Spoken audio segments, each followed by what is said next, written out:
We had a client hiring a senior leader who they would be looking at in the longer term to become the president or the successor in that organization. And the client had interviewed the candidate and was fairly sure about fit. The candidate had come from a similar industry job and was ready to take on the role. But what we're trying to reaffirm when we assess and interview the candidate after the client is their aspirations, where have they come from, what has their work history been, does this make sense as a logical next step for this person? And then finally, their ability. We want to be able to understand what their natural gifts are, even if they're not there yet in terms of development as a future president. What are their development edges? What do we have to help them to concentrate on as we're developing them?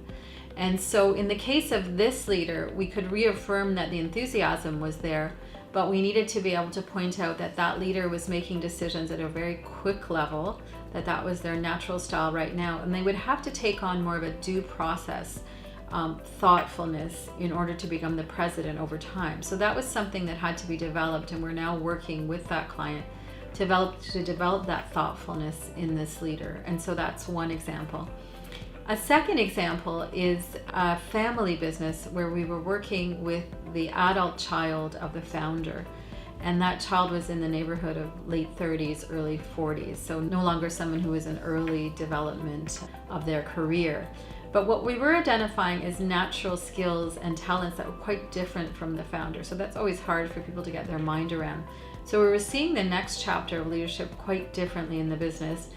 But what we realized is if we were able to find those innovator characteristics in someone who could complement the successor, then I think that the chapter would be successful overall. So making the candidate aware, or the future successor aware, of what their development edge was, which was, again, just as the previous candidate was, to be that more thoughtful senior leader, but not to change their personality. What they did best in the business was to understand the detailed technical level of the business, and that was their expertise.